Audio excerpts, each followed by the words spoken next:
And there is a soft sound. But no, there's nothing much for a scavenger to find today. It's a very pleasant day to be out and about.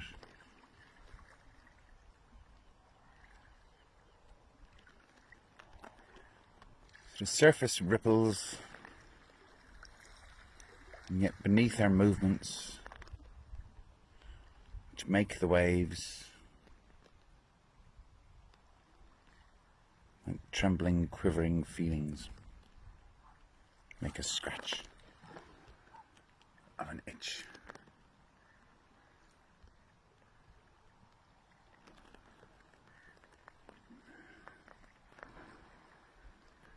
And the overall question I have these days, because of what I'm thinking, feeling, and imagining, is very much so far removed from what is obviously physically manifest. So I'm aware that there is war all over the place in the world, and yet I'm feeling tremendous peace in myself. Peace I'm feeling is not coming from the outside world. The outside world has reasons to be disturbed, not peaceful.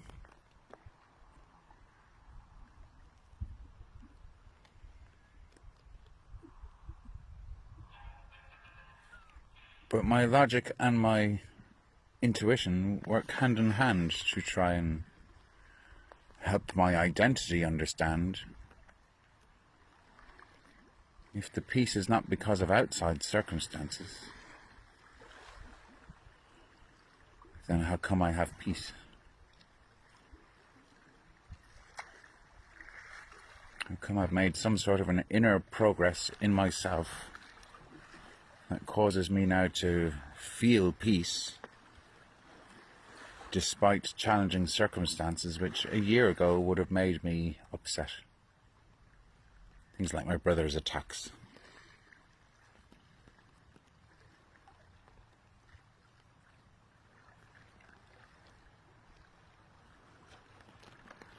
Yeah, the question is what we imagine real to us? So, generally speaking, what I imagine, no other eye is seeing, unless I describe it with a resonance that somebody hears and says, that's familiar to me, I resonate with that, I've seen something similar. But apart from that, what we see in our imaginations is invisible to everyone else, unless with poetry and art we can convey the beauty of our eye of beholding.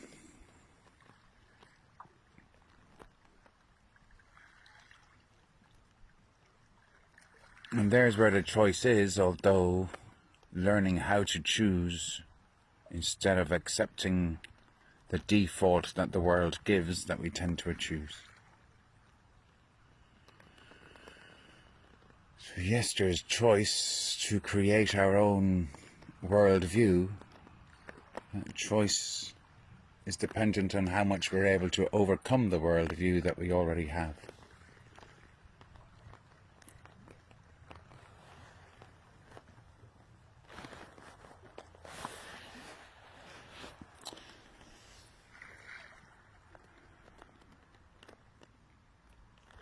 So many people out there are aware of things like MK Ultra and every other scheme to propagandize and make people think things which, left to themselves, they'd never think.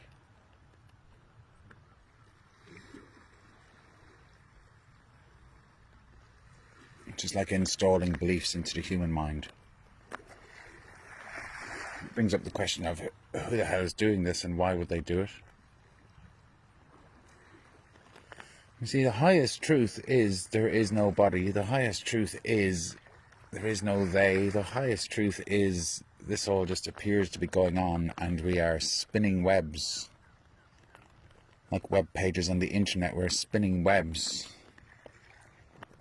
of what we think might be going on.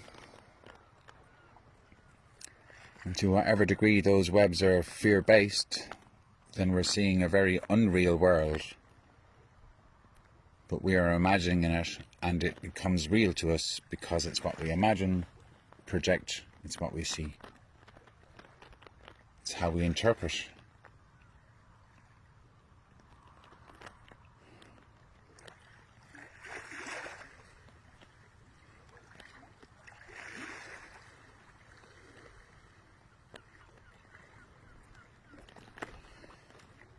What I've especially learned in practice in these last few months is, generally speaking, the mind is absolutely full of, to overflowing full, overwhelmed full. The mind is full of past-based knowledge, which it is trying to make sense of. Not all of it does the mind remember. And therefore, the sense that the mind on its own is trying to make of what's going on now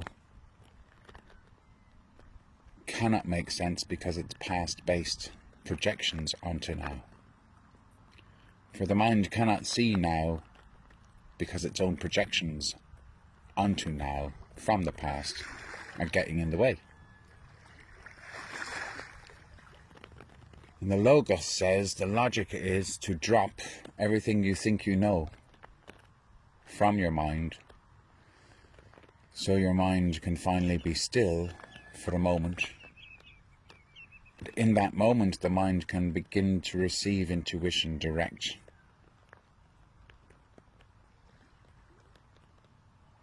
Once the mind learns that the intuition gives immediate answers that are true in that moment, and gets to compare those answers with its classical computing method of going through everything it thinks it knows already with a whole lot of algorithms to choose out things that might be most important in order to say from the past what might be about to happen next.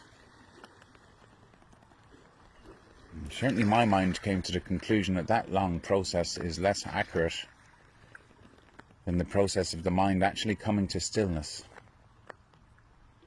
and receiving truth in the moment from its own feelings. And psychologically, there's a massive thing there for the mind to recognize it has feelings, for the male to recognize it has a female inside.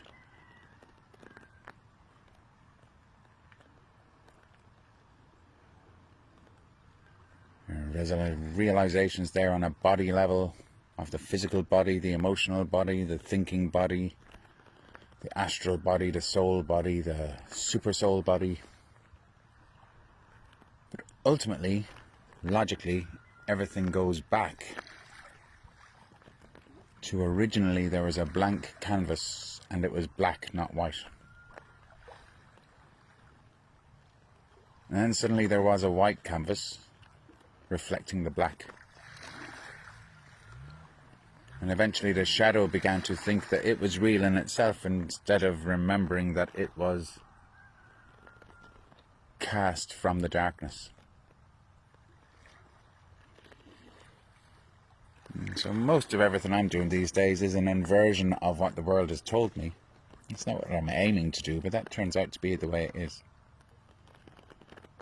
But turn that on its head, most of what the outside world has been saying is inverted from what really is.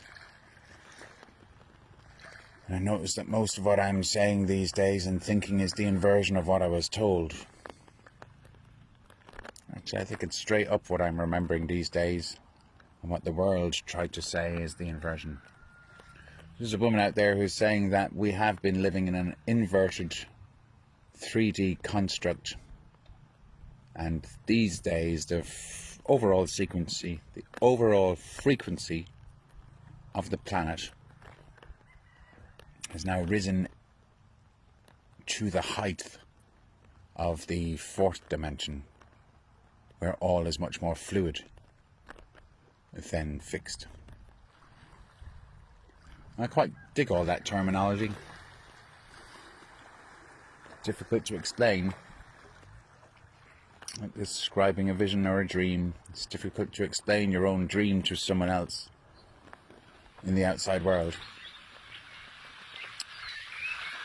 The tide's getting a bit close, so I'm going to go for now.